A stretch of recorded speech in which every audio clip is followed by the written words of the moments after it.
Bonjour et bienvenue à la critique exigeante pour cette revue du chapitre 87 dans Dragon Ball Super.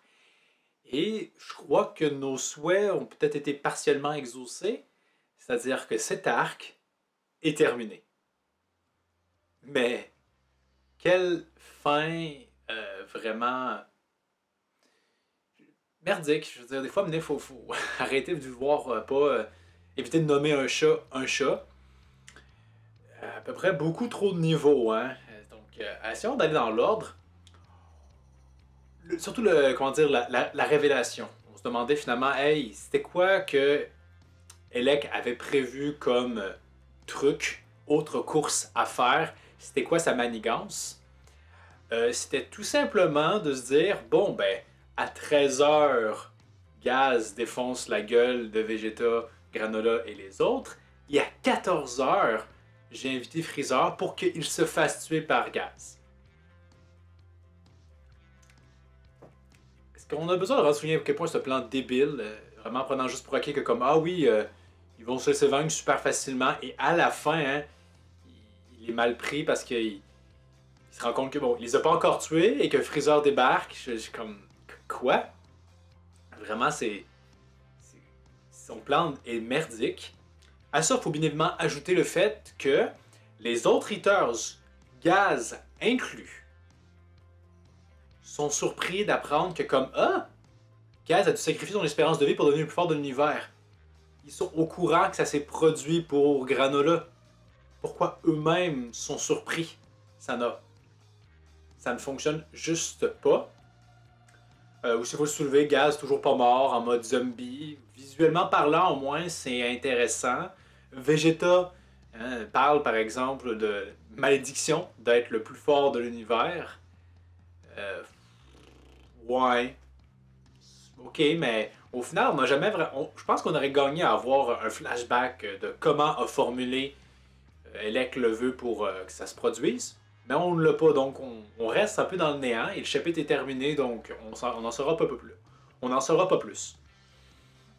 Aussi, il faut en parler, les deux derniers arcs, on dirait vraiment que Toyotaro se dit tout le temps je vais faire des méchants qui ont du potentiel et vraiment tout gâcher.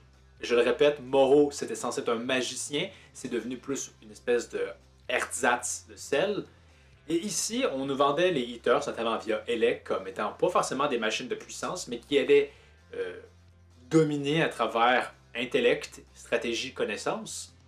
Finalement, ben non, hein, Gaz fait juste devenir le plus fort de l'univers, on se tape dessus. Et à la fin, ben, avec ce qu'on vient de voir, Elec est vraiment pas malin du tout. Comme je dis, sa stratégie, son plan était débile mental. Honnêtement, Freezer débarque, oups, je suis dans la merde. Et là, on apprend que bon, ça on le voyait un peu venir et justement, je veux dire, je vais quand même le soulever, je suis content que finalement Freezer débarque dans un arc alors qu'on parlait tellement de lui.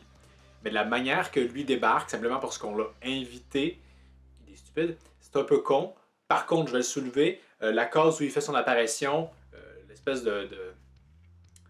C'est une belle case par sa composition, la profondeur de champ, ça c'est bien, la meilleure case de... Une des meilleures cases de Dragon Ball Super, tout confondu, et c'est assurément la meilleure du chapitre. Mais bref, hein, que Freezer nous apprenne que, ah oui, en passant, t'es le plus faible des Eaters, et que les autres sont surpris, là. Je me dis comme quoi? Elec a réussi à vous cacher ça, vous vous êtes toujours dit, ah ben, il doit être fort, hein? Mais que vous l'avez jamais vu en action. Il y a quand même quelque chose de comique là-dedans, ça s'est souvent vu. On peut penser par exemple à l'armée du ruban rouge, hein? Red était le chef, c'était le plus nul du lot, hein?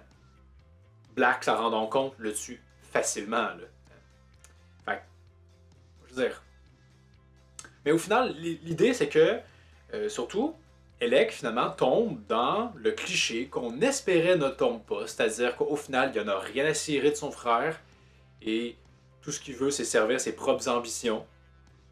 Mais même, encore là, je me dis, même si tu Freezer et que tu perds Gaz, je veux dire, j'en ai aucune idée c'est quoi ton niveau, mais il doit vraiment être pourri. Oil et Maki, c'est pas super non plus. Donc, je sais pas, on a comme pas de repère, mais le moindrement, t'as quelqu'un du niveau de Raccoon. J'imagine qu'il vous l'amène la gueule, donc non, c'est pas la victoire assurée pour ton camp. Donc finalement, tout le plan de Elec était nullos, nullos. Et au final, à travers son souhait, on pouvait peut-être comprendre un peu son assurance au courant de certains chapitres quand Gaz se faisait malmener. Mais à la fin, il la repère. Et là, finalement, quand il se rend compte comme ah, il n'a pas été vaincu, il la regagne. Mais est-ce que tu es conscient du vœu que tu as formulé? Même si au final, dans ce chapitre-là, il avoue que comme ah, j'aurais pas dû me fier à ces Dragon Ball, c'est de la merde finalement. Bref, on dirait que vraiment, honnêtement, Toyotaro s'est juste dit je règle ça, je finis cet arc-là, j'en veux plus.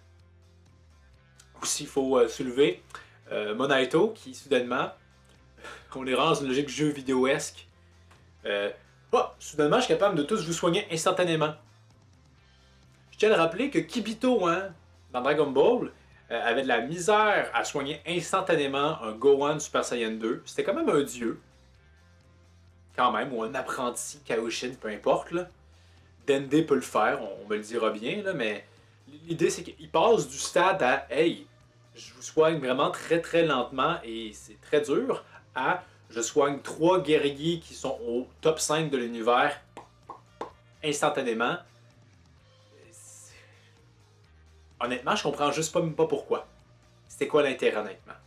Parce que d'une part, on va pas vraiment revoir ces personnages-là tant que ça.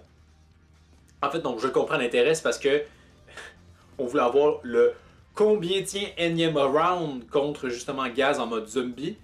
Encore une fois, visuellement parlant, je leur dis c'est bien, mais c'est encore de la baston pour de la baston. Ça servait aussi que, et là on va parler plus en détail, que Freezer débarque et a le droit à un boost de puissance. Au moins, ce coup-ci, on a une justification un peu plus appropriée, mais qui démontre à quel point, on pourra le redire, Dragon Ball, le premier du nom, n'était pas parfait, et la salle de l'esprit du temps était une belle dérive ou une belle idée qui pouvait porter sujet à des dérives scénaristiques. Ici, c'est le cas. Freezer en a trouvé une autre et a passé 10 ans à l'intérieur. On utilise donc la logique interne de Dragon Ball Super, disant que bon, si en 4 ou 6 mois, je me souviens plus, il a pu devenir ô combien plus fort, ben, en 10 ans, il est capable de vaincre aisément Vegeta et Goku en 1v2. Et bien évidemment, s'il faut avoir une nouvelle figurine à vendre, une nouvelle transformation, Black Frieza. Anecdote quand même comique, j'ai montré la transformation à ma conjointe et sa réaction a été « Je vois pas de différence avec la forme normale ». Il y a quelques différences, certes, mais surtout que en manga papier ça paraît moins bien, mais globalement, faut à nouveau peut-être revenir vers Dragon Ball Multiverse, qui est, dans le cas de couleur, Freezer ou Cold, ont le droit à des transformations, des nouvelles transformations, et ils avaient des chara-design recherchés. Ici, après un Golden Freezer qui était vraiment nul de chez nul, on se le cachera pas, Black Freezer. Vous savez, vous pouvez le faire changer. Toriyama, dans son travail original, de sa première forme à sa forme finale, il y avait la recherche, notamment son avant-dernière forme qui s'inspirait beaucoup de la série Alien. Ici, il n'y a rien. C'est littéralement que de la décoloration. Golden, Black. Est-ce qu'il va avoir le droit à son Blue Freezer? Pink Freezer? C'est juste ridicule à mon humble avis. Donc, fort de son power-up, il réussit à vaincre super aisément Goku et Vegeta. Et ben, les tue pas parce qu'il se dit « Ah, je suis pas venu ici pour ça ». Il recrute Mac et Hall. Il leur fait un drôle de sourire, comme si content de leur donner de l'emploi, ou je sais pas trop quoi. Notons aussi qu'il tue Elect. C'était un peu ce que je prophisais, que je faisais la prophétie, c'est qu'il allait débarquer puis tuer tout le monde. Mais je m'attendais plus à ce qu'ils débarquent et profitent du fait qu'ils sont tous vaincus.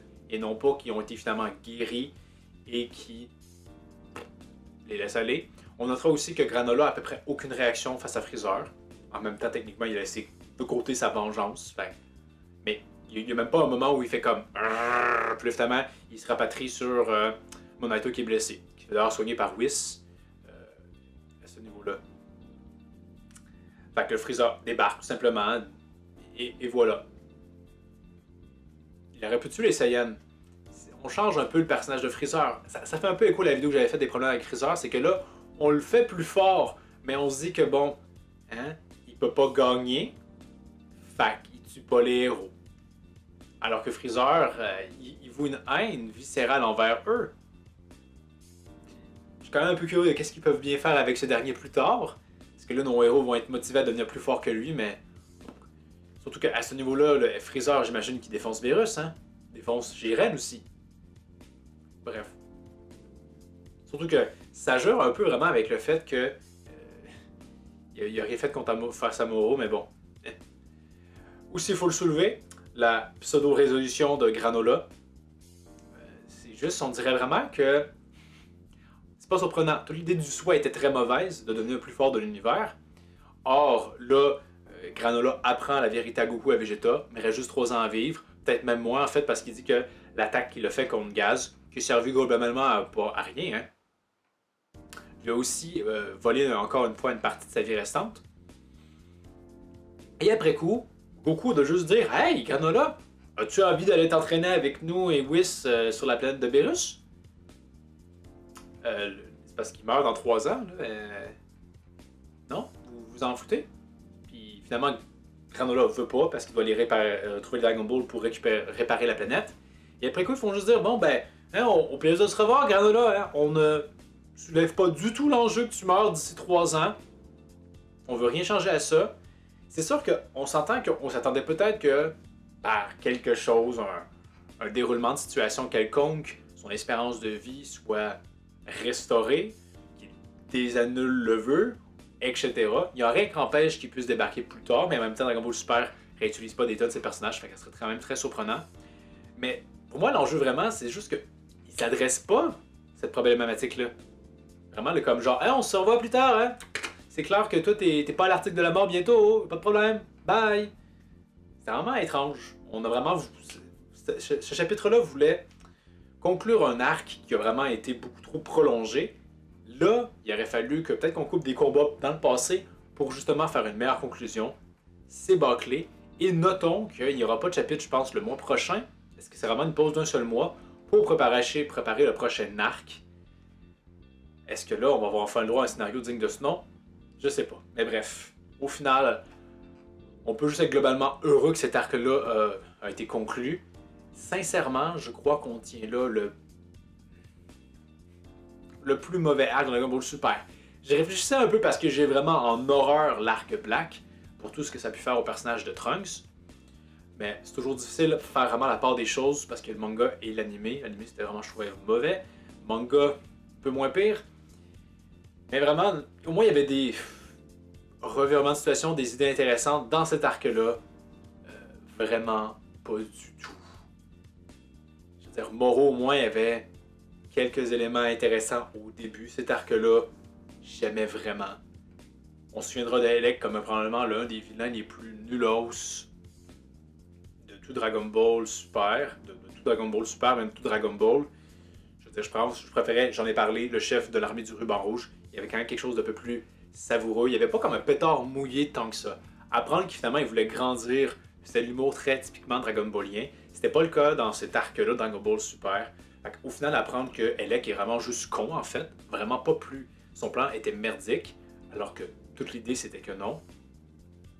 Donc bref, content que ça soit terminé. Mais vous, qu'est-ce que vous avez pensé de cette fin d'arc-là?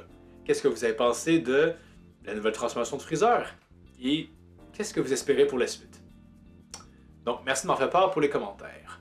Pour la prochaine critique exigeante, ça va être à voir, mais bon, puisque l'arc est terminé plus tôt que je le pensais qu'on aurait quand même eu deux arcs avant. Bon, ben, pitch de vente, partie 2 sur cet arc-là. Il va y avoir, je pense, beaucoup de choses à dire malgré tout. Donc, encore une fois, merci d'avoir regardé. N'hésitez pas à commenter, partager, vous abonner et tout le bon vitralala. Et je vous dis à la prochaine. Critique exigeante. Pour devenir le plus fort de l'univers, j'ai dû sacrifier 150 ans de ma vie restante. Hein? Quoi? Moi qui ai fourni le même vœu que toi, je vais mourir?